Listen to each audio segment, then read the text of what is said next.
Welcome to the Feminine Truth Podcast with Mary Miranda, a place where you can reconnect with your wild, cyclical, and fierce truth. I am Mary Miranda, a mentor, coach, healer, and intuitive. I guide women on a journey of remembrance, reconnection, and embodiment of who they are, their essence, power, and truth by reawakening the power of their feminine energy, womb, and menstrual cycles. Join me each week to indulge in raw, unedited, and unfiltered topics to help women own and step into their divine feminine truth and become unshakable, unapologetic, and bold in who they truly are. Let's jump into today's conversation. Welcome to another episode of the Feminine Truth Podcast with your host, Mary Miranda. Today, I am so excited to have my guest, Melynda Lopez. We're going to talk about some juicy stuff, especially around the witch wound, which is something that I really have been dying to talk to someone about. So welcome to the podcast, Melynda. How are you? I'm good. Thank you so much. Yeah. So why don't you start telling us about pretty much who you are and how you ended up doing the work that you're doing today. Okay, I'm Melynda. So I'm a spiritual mentor and Akashic record healer. I'm also a registered nurse and a mother of 4. Wow. Yeah. So I actually work with women. I consider myself like the mother of alchemizing your emotions and really activating your soul gifts. That's really my passion, is to help people kind of connect back to their body and really own their innate magic that's just really within them. The witch wound, this is sort of a new thing that I've kind of been diving into. So it's been really interesting. I didn't recognize, or I didn't realize how deep this wound is, not just within myself, but within everybody. It's so wild. So what are some of the traits or the characteristics of someone that would have the witch wounds? So because there's so many people that are like, what is that? Like, how do I know if I have it or not? Yeah. So with the witch wound, like there's so many different layers with any type of wound. There's so many layers to it. So we have like our own experience, say in this life, we have our past life experiences, we have deep soul level wounds, or even our ancestral wounds. And then there's like the full on collective trauma that we all experience.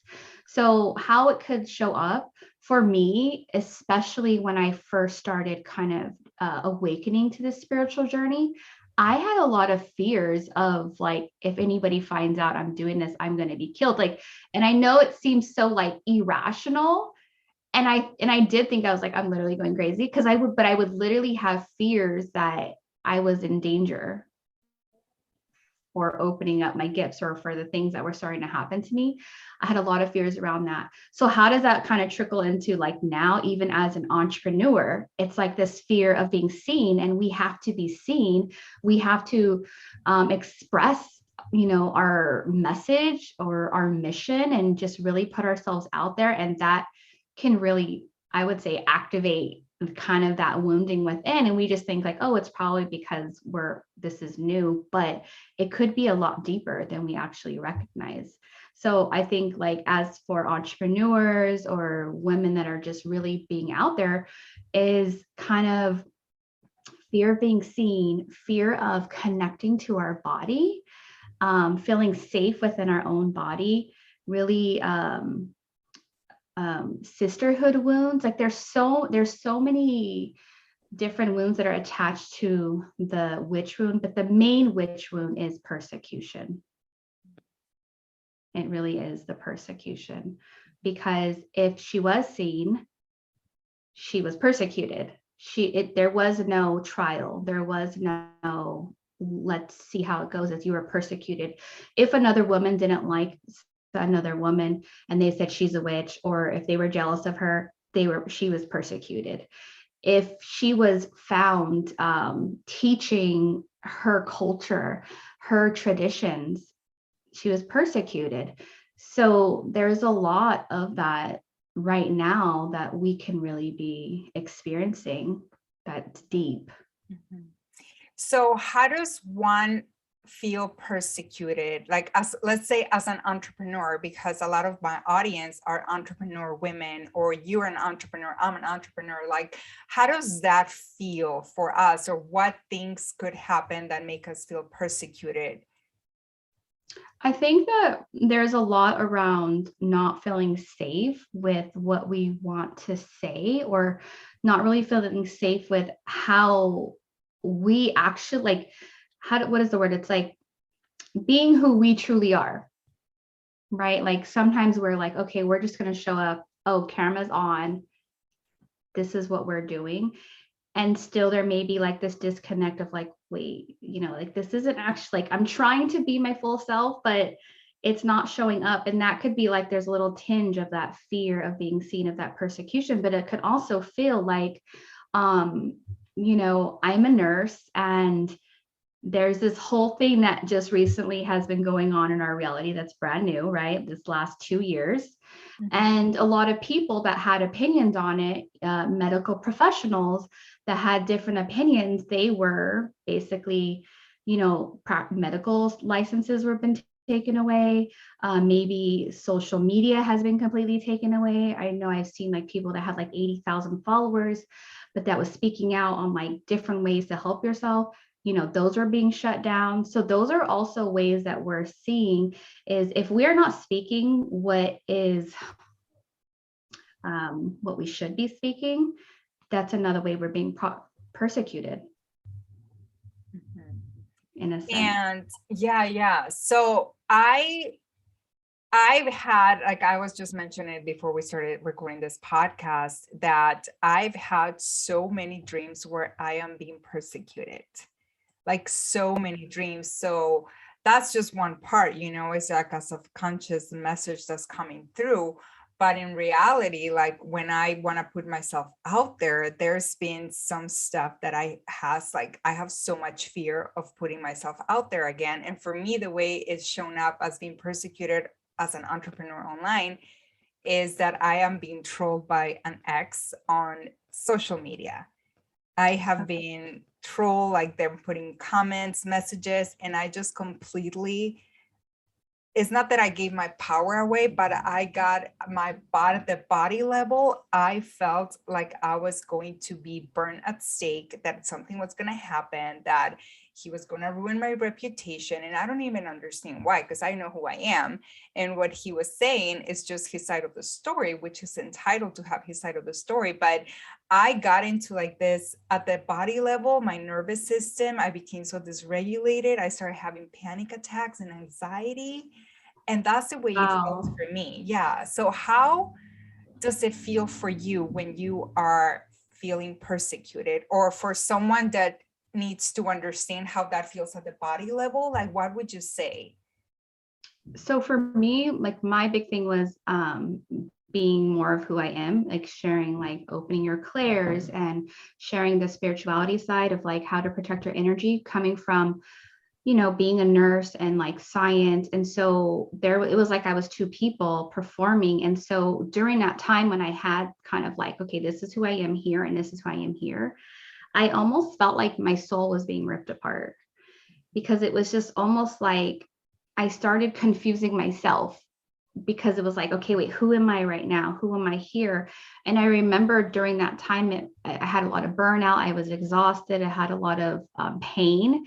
And it really was like that disconnection from myself, because I wasn't honoring both sides and allowing it to be okay that this was who I am. And it did. I had like you said, that nervous system activation, had a lot of anxiety. I felt like very overwhelmed. I was very forgetful in my head a lot. It was just like constantly thinking, couldn't sleep. Like the whole like nervous system activation. I mean, I really felt that. And kind of what helped me through that, because I didn't know at the time, it was like kind of like that witch wound type of thing. But it was another nurse, which she had said, Melynda, like, you have to just be yourself, and she is not into that type of world, but she said, you have to be yourself. You have to allow yourself to come out. And I was just like, really? And so that was kind of like a little bit of a permission to start. It wasn't right away that happened, but it was a slow permission of like, okay, maybe. Mhm. So how does one, let's say we kind of sort of identify it, but how can we be sure that we have the witch wound? Is there like a past life regression, Akashic records, or anything that you help guide people toward for them to be sure? Or is this just inner knowing that you know?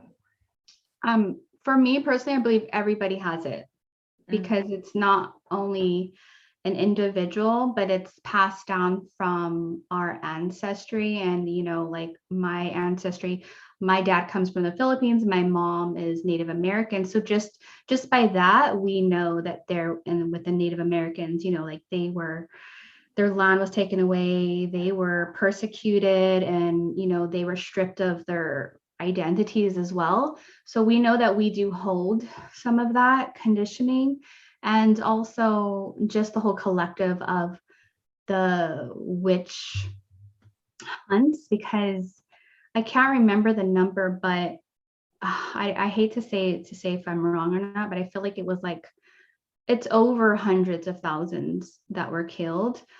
And it was basically a gendercide in a sense. Yes, men were part of it, but for the most part, it was women that were being persecuted. Wow. Yeah, no, I totally, that can actually, I can see how this is like a collective or passed down from generations to generations, even if you don't really are like the spiritual, it could be that you have this inside of you because it was passed down from so many generations. But for like, I think for me, it's like, I wanted to know if I was a witch in a past life. So I did, I actually wanted to know, because first of all, I thought it was so cool if I was a witch in a past life. So I did do a few past life regressions where I did see that. I did see that I was a witch, and I was like, wow, that makes a lot of sense. That makes a lot of sense why my voice, why I feel like I have a very healing energy. I am very into herbs. I'm very like medicinal. Like I just want to help people heal. And then I found out my grandma was a town healer. Like a lot of people would come to her. Like I'm from Mexico, so a lot of people, my maternal grandma, a lot of people would come to her for like to cure them, like from a wound or just anything. So she was very medicinal, and that comes a lot from my lineage from Mexico. That we are very into like healing with herbs, healing with natural remedies, and like there's all this thing. But then it's like, since I was also raised Catholic, is this thing that no, you can't do that because it's not okay. So how can you explain or share something about how religion has also influenced the witch wound, or like just like the intensity of it? Definitely. So back then, when there was, you know, that was the norm to have the tribal, I guess, like the society where there were the healers, because the witches are medicine women. They're healers. They were basically the people that the town went to for maybe therapy, healing. They were connected to the earth. They knew exactly what somebody needed for their ailments. They brought children to this world. You know, they were the midwives. They were connected to their intuition, their guides. They were seers, they were mystics, they were oracles. They were connected to the stars. You know, they were astrologers, and they knew about science, and they were very knowledgeable. So I think when people think of the witch, they think like, oh, somebody that does evil things. But it's like, no, actually, the witch was somebody that was very revered in their society. They were very valuable, and everybody went to them, you know. So, but that is part of what the church has created, because during those times when they wanted to start to create, I guess, a structure or kind of colonize things, the church came in and they saw these women that had a lot of power because they were birthing babies into this world. They had knowledge of how to heal. They had, you know, a lot of wisdom. And so the church was like, we can't give them this power because we're creating the society this way. And so then, that's when they started to create an identity of the witch, that she no longer births children, she eats children. If you are too beautiful, you are seducing men. Or if you are able to heal people, then you're going to hex people, so they started to create these identities, and it kind of became definitely feared, because if you were a witch or you knew of a witch, they were persecuted. So people were taught that we hold this ancestral with this wounding and this within our DNA of that fear of, oh, this is evil, this is scary, this is bad. You have to just go to, I don't know, I'm not talking bad about religion or Bible at all, but you have to have your Bible. You can't get involved in that. And I did kind of go through that, because people would say, like, you are doing evil stuff. And I would like cry to be like, why? I'm just connecting to my body, and these angels would come to me and I would see them, and I didn't ask for them. I wasn't trying to look for them. These things were starting to happen miraculously in my life, and then people were calling me evil. So I kind of did have that. I was scared because I didn't know what to do. And then it also was amazing to experience these miraculous episodes. But it was very confusing because of our condition that we don't question, because it's just become so normal over and over and over again. And so that's kind of what we're doing. This is what me and you are doing, is we are uncovering these layers, because I really feel like the witch right now is a disruptor. And as an entrepreneur, people are on their phones and it's like getting dopamine hits. So what do people need to create this new earth that everyone's talking about? They need a disruption. They need that disruptor to kind of shake them up, because if we're creating a new reality, we can't continue to create from the conditions that we continue to hold. And so I know that's the work that we're both doing. Yeah, definitely the word disruptor resonates so much with me. And right now, I just wanted to say something right now when you were saying the women were beautiful and they were deemed, like not deemed, but like if a woman was too beautiful, she was told that she would seduce men. That just felt like in my body, like vibrated and constricted. Oh, wow. I just had like a full body reaction exactly when you said those words. I was like, oh my God, like, I don't know. It just felt so intense. And also like something that torture. I don't know if this is a thing, but I don't even know why I have to mention it, but I have so much fear of torture. Like I cannot look at movies with torture. I cannot do anything. And I like panic. I start shaking, like my body starts, it's like a full body reaction when I watch torture or things like cry.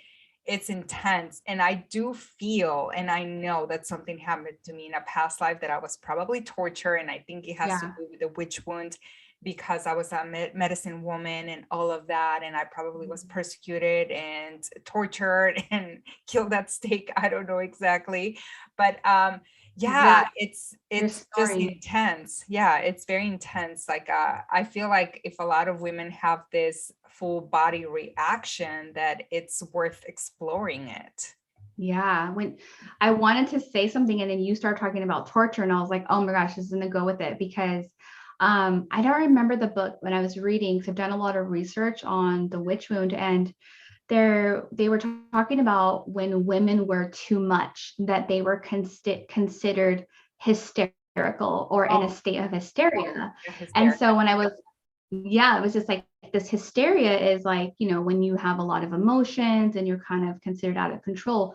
And so what they did to these women, that they were considered hysterical, which, how do you think you would feel if somebody dragged you out of your house because you were planting you had a garden of plants and you used them for teas, and they took you out of your house in front of your entire family? Everyone would be hysterical. But their remedy for that was giving them hysterectomies, disconnecting them from their woman body parts, which is wild because that's, you know, a lot of us, I know for me for sure, it's like, how do I feel safe in this body? It was so uncomfortable to feel my emotions, to be okay with having emotions, to not feel like you're too much, and to feel safe in your womb space. And the men, I guess, apparently, you know, in the book, they were saying a lot of the doctors that did it also were, you know, taking advantage of these women as well. Like, if you do this for me, then we won't do it, but then they would do it anyways, type of thing. That's horrible. I did Yeah. not know this. I haven't, I'm like, I've done research and things like that, but I think I avoid anything that would describe torture or anything just because I have a full body reaction. Yeah. I just don't go into it because it's like intense. And I'm like, oh, Mary, maybe you need to pay attention to this and heal your nervous system from this. But I'm like, it's not this life. It's not this lifetime pain Yeah. that I'm feeling. It's from another lifetime because I know in this lifetime I haven't experienced torture.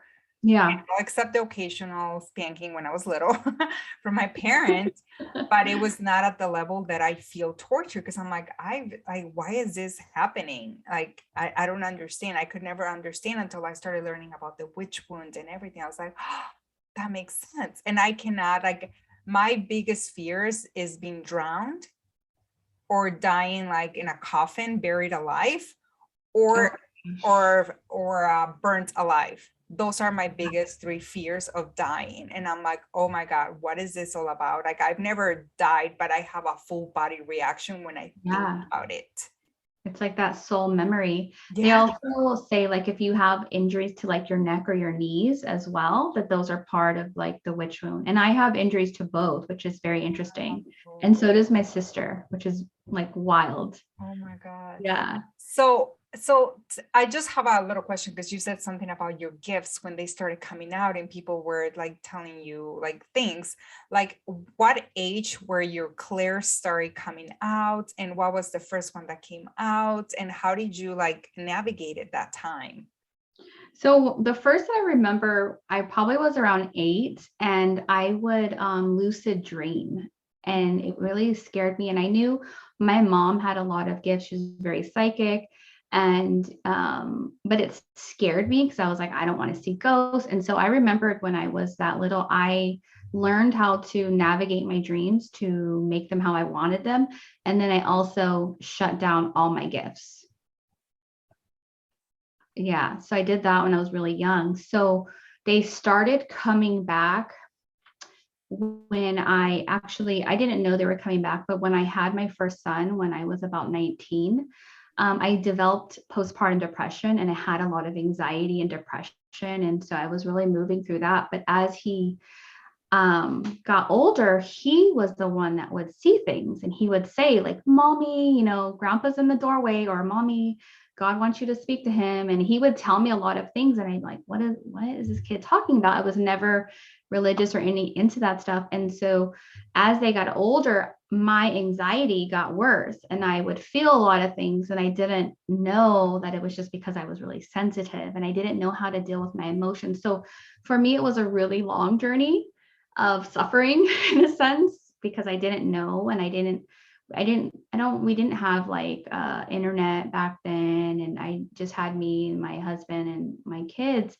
And so as they continued to get older, they started seeing more, and they started feeling more. And so I started to researching. I started like really diving into things. And so that's when I would start seeing like feathers everywhere.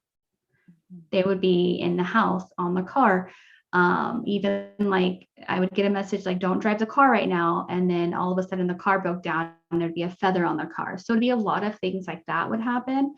And then I'd hear music. And so as kind of like, I was also a nurse. And so I started getting intuitive messages to put my hands over people. And I remember seeing like miraculous healings. And so when that started happening and I started feeling energy, that's when I was like, okay, let me research more. Let me figure what is going on, make sure I'm not going crazy.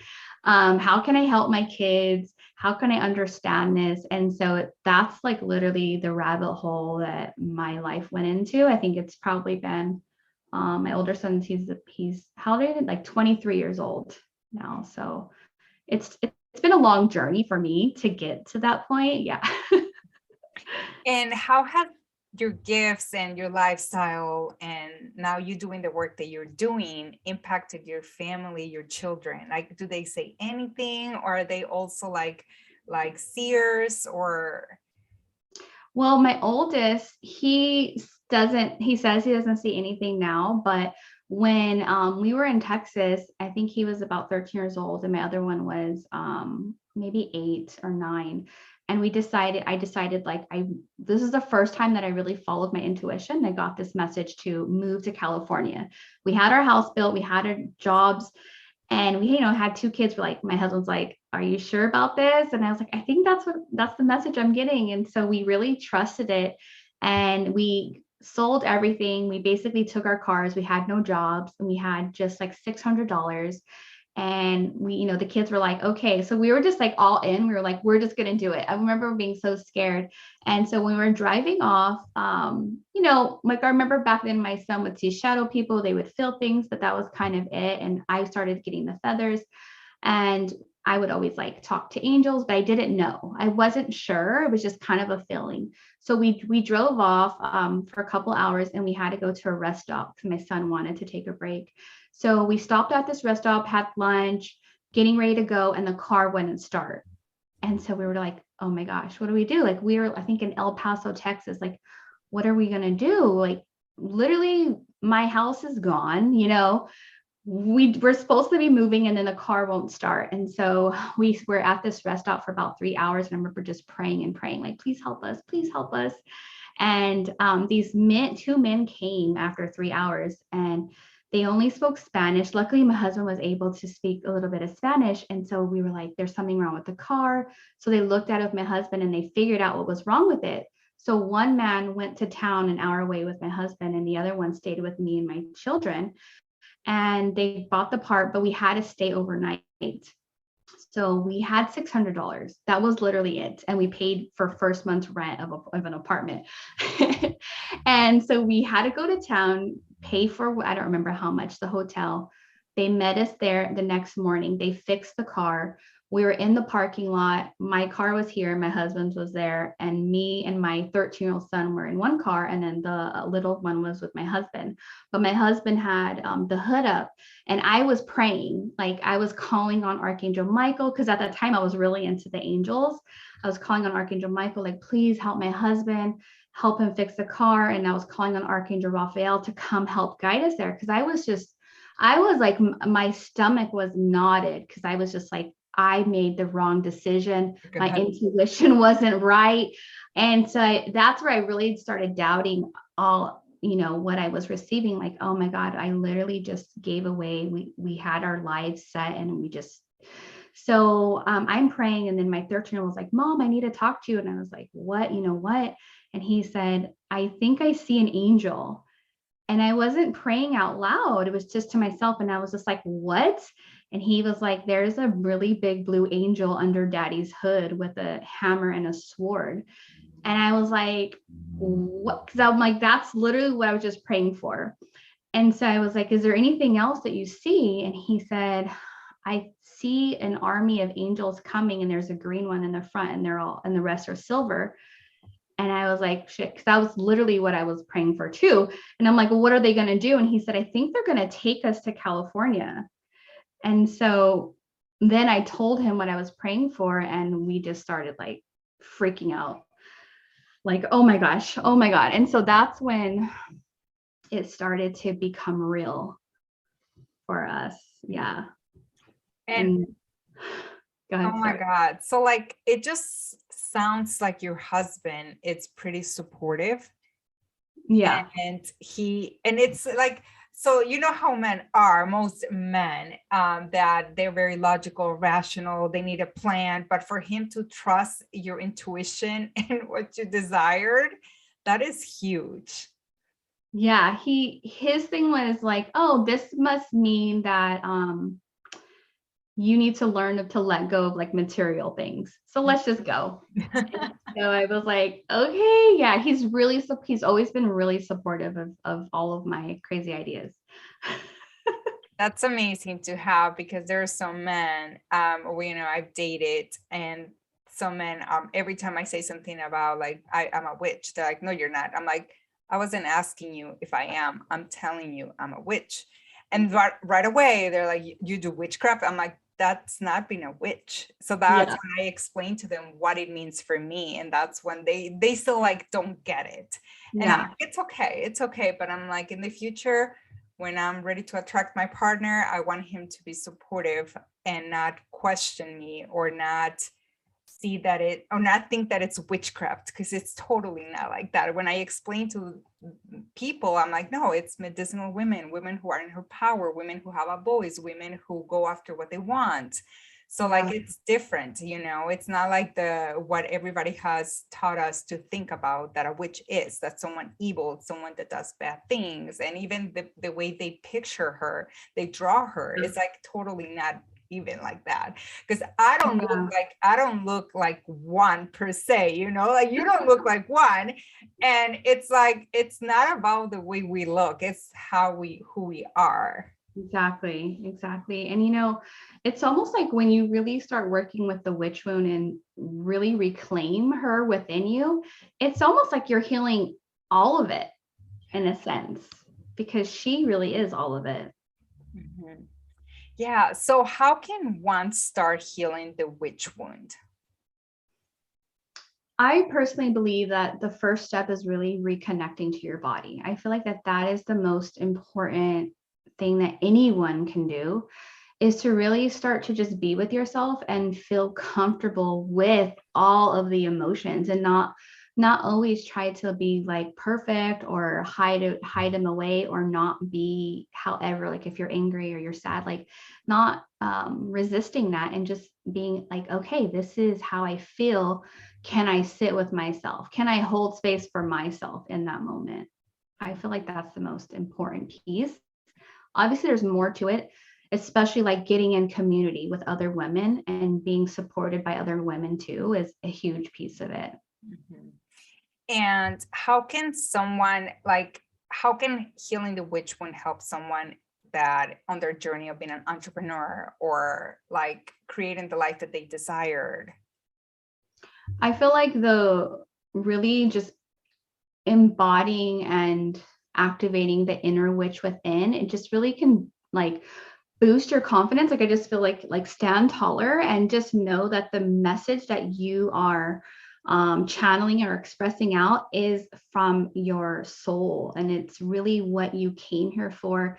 And I feel like that it's more of, it's no longer worrying about how it's going to be perceived, but knowing that this is what you came here to express and create for humanity, to be that disruptor for the change. Mhm. Mhm. And just one question, how have you been able to move through what are people going to think of me? Like Oh my what? gosh. Yeah, that is a huge thing. And I feel like that has to do somehow with the witch wound for me. Like, I don't know Definitely. why that just feels like it's relatable for me. Like if I'm putting myself out there, like I still have some moments that I'm like, oh my God, what are people gonna think? What are people gonna think? What are people gonna Yeah. think? Yeah. Mhm. Even it was last year. So I'm a nurse. I actually still work as a nurse in an acute care hospital. And during the surge, I was a COVID nurse, because that's just what our hospital became. And so during the really horrible times, it was not anything that I had ever prepared for. I've never, it was almost like was in war for the environment that we were in and the deaths that we experienced, that many. It was intense time, very traumatic, very emotional. And afterwards, I remember connecting with Archangel Michael, like how am I processing this grief, because it was just a lot. And I did have a PTSD, nervous system activation afterwards, like after kind of everything died down. And it was really like honoring people on their journey. And so after it kind of subsided, I was like, I can't hide anymore. Yeah. Like, not after that. It was like, there's no more hiding. For what? I had just witnessed such tragedy. I'm like, I have to come out. I have to just be myself. I have to live my life to the fullest for the people that I just witnessed, like help them transition. I was like, I have to just be myself. And so the witch thing didn't come out, but then Halloween came and I kept receiving these messages to do a workshop on the witch. And I was like, I'm not a witch. What are you guys talking about? And my guides kept pushing it, pushing it. And so I did this workshop and I was very hesitant. I had biases against the word witch. Like, I didn't realize that. I was like, whoa. And so I did the workshop and I literally was so emotional during the whole piece. It really hit deep within me. And so, I did the workshop. It was very successful. Everyone had a lot of good experiences. And then I kind of moved on. And then it kind of kept coming up. It's like, you're a witch. You have to talk about the witch. And I'm like, and I was like, there's something there, because I feel there's so like a deep emotion there with it. And it always brings me to tears. And so that's when I started. I kind of revamped my membership, and then I made it Nurture the Witch Wound. And that's kind of how it all started. And it was just, I had to put a tragedy into something where that really helped me transform my own self and to reclaim my power in that. Because honestly, I felt like a witch in those moments, because my philosophy is different than a lot of the normal, science that we do in the hospital. So Yeah. It's like two different worlds. It's yeah. like there's one that is very structured. You have to follow a protocol. You have to do this. And there's this other side of you that it's more healing. It's so different. It's like the opposite. They're opposites. So like, do you have any inner conflict when you are at your work? And then there's like part of you that you're like, oh, this is not how I want to do things, but this is how I have to do it because I'm working here. I used to a lot, and it used to really bother me a lot. I had to kind of come to peace with that. This is how it's done at work. And really kind of in the morning, what I do is like, I have my own little ritual where I pray for every one of my patients and I call in their healing angels and I set space for them. And so that's enough for me to be like, this, now I can move on and do this job. Yeah. Wow, that's amazing. So Nurture the Witch Wound, this is your membership. Can you tell us like a little bit more about it? Because I'm pretty sure after listening to this, a lot of women are going to be like, do I have the witch wound? Like, what is it about? And they're going to be intrigued. So Nurture the Witch Wound is my monthly membership, and it's really a safe space. It's a community of women where it's really for the women that are like on their healing journey, that it's sort of a tool. It's like having a healer at your side, and you have tools. And so what you get within there is this thing called the vault, and it's literally has meditations, tappings, energy healings, other Akashic record journeys. And that is, I think there's 30 plus in there. I can't remember the number, but basically that's to help you on your journey of to come feel safe in your body, to regulate your body, to move through your emotions as the journey comes. And then in the community, obviously you have the community space. It's on Facebook. You can come in and, say whatever's going on. And then we have once a month, there's a teaching. And so each month we're going to teach on a specific archetype. Like this month, it's the witch. There's going to be the oracle, the healer, the force to be reckoned with. So there's different archetypes that we're going to just work with and start shifting our frequency to this part of the witch. And then once a month, we also have an Akashic record journey where I will guide you into your Akashic records to see like what's coming up right now in your world. How is that relating to a witch wound? And then there's a practice that I actually received from a golden cobra. It's just like a somatic practice that we move through just to move the energy through. So that's just like a really deep healing journey that we go through. So that's once a month. And then there's going to be tons of guest speakers. There's going to be money spells. We're going to talk about eclipse season. Actually, in May, we're having an eclipse season astrologer coming in. And then we have a trance channeler that's going to come and channel the witch. So that is going to be super fun. So there's going to be a lot of guest speakers. And so it's just really a safe space for women to come together and just do their healings, talk about what they're moving through, get a little witchy if they want to. So it's just really a fun space, but also it's very deeply healing. Mm-hmm. And anyone can join any time of the month. Like it doesn't have to be the beginning of the month. Like they'll still be able to access everything. Yeah, so you can join anytime, and I have everything set for 12 months. So we're just starting. April was our first month, and then actually May is where we're really going to start getting into the archetypes. So we're just starting right now. Oh, that's going to be fabulous. So everything, obviously, it's going to be in the show notes, like how to communicate with you, how to find you, like the links or whatever. But let me ask a question. So like, what are some rituals that you do every day to stay in alignment or to stay in your truth, or that something that helps you like feel protected, or any ritual that you do every day that's like consistently? Mm-hmm. So I have this meditation I actually created for my Claire's program, and it's an AM meditation. It's like 5 minutes long, but it's basically tapping me into my body. And then it does like a whole run through to clear the energy around, in my body and the space. And so I do that. I also kind of like, as soon as I wake up, I stretch in my bed, and just to get into my body, to feel my body, to scan my body. And I do tapping. So like EFT tapping. Right now, what I'm doing, it's more of like how I'm doing it. It's called the CST method that I learned from one of my coaches. So it's just kind of like you say, I am Linda, a woman who, and kind of the next pieces is this person who you are. And so lately I've been saying like, I am Linda, I'm a woman who is a witch. I am Linda, I am a woman who has reclaimed all her power. I am Linda, I'm a woman who owns who she is. So it's sort of like that. That's kind of what I'm doing now. So that's pretty much it. And then I always like burn incense or like copal incense or even sage or just something around the house. Just like, yeah. So that's all I'm doing right now. Mm-hmm.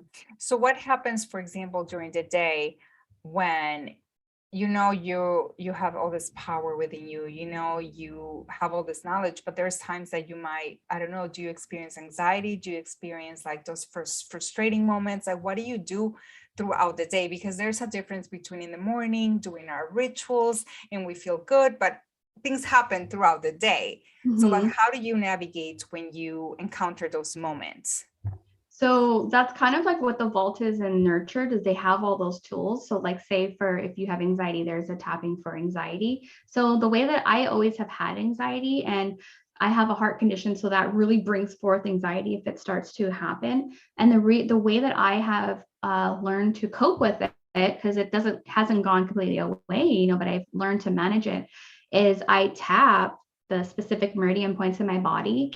And I say, I'm excited. You're safe. I'm excited, because our physiology is the same of excitement and anxiety. So that's just kind of giving this brain signals and chemical signals to my body that like, we're actually safe. Everything's okay. And if it starts to register, oh, we're just excited about something, and I'm tapping and it's going to reduce those stress hormones, it's going to calm down naturally. And so that's kind of like, if I have anxiety, that's what I'll do. If I feel like, obviously I homeschool, I have a toddler, she's autistic, she has 20 hours of therapy. So it's really busy and it can get frustrating, especially like dealing with trying to help her regulate, it is like overwhelming sometimes. And so it's really a matter of, because I am so connected to my body, it's just a matter of like coming back. It's like that. It's because I have trained myself to shift it so much that it's just natural. It's like put my feet on the floor, take a deep breath, shift. And if it doesn't, and I am not like, I don't need to actually look deeper, and then I'll do like a qigong actual exercise to move the energy through. That's so powerful, because I do have anxiety. Like some days I don't feel it. Some days it's intense where I have the chest pain. So for me, EFT tapping has been such a game changer. Yeah. Any somatic embodiment practice has been great, but EFT, it's like on the go. It's like you can do it everywhere. Sometimes I'll be in public and I'm just like, I tap on my, if I'm in public, I'm not in all my meridians. I'm just here in my chin. Yeah. Just wherever. This one shifts so much for me. My chin area has been a game changer for me, because sometimes if I don't want people to look at me, even at the gym, I've done it at the gym here in my chin. That's my go-to area. But yeah, it has really helped stabilize me, because I do my rituals in the morning, I do myself Reiki, I do everything, but throughout the day, like things happen, life happens, you know, even when I have anger, rage, frustration, stress, anxiety, like tapping for me, like it's been like so healing.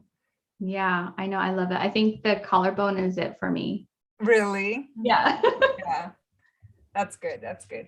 So what, like one question that I usually ask all my guests that come here on the podcast is, what is your truth now of who you are today underneath all the healing that you've done, the conditioning, the programming, the belief systems? Like, what is your truth today? The truth is that I am enough exactly as I am, and however I am today, right now, in this moment, because it's always going to change. Yeah. Yeah. It is. It is. And where can everyone find you? And like I said, everything it's going to be posted in the show notes, but I want them to hear from you, from your voice. So where can everyone just go and connect with you? I am mainly on Instagram. So at love_Melynda. Mm-hmm. Okay. So thank you so much. This has been so amazing. Is there anything else you want to tell the audience, or any last message or words of wisdom? I think the main thing that I just want to tell everybody is that they are enough exactly where they're at, and to not just don't be so hard on yourself for anything that you thought you've done wrong, because that's led you to where you are right now. And that is like amazing. So yeah, just keep going. And that removes a little bit of the shame that we should be somewhere else that we're not. And we just, when we connect with that, it's like, we're enough. Like, it's okay. We are where we're supposed to be, and that's enough. And sometimes that's hard to accept reality, you know? Yeah. It's important.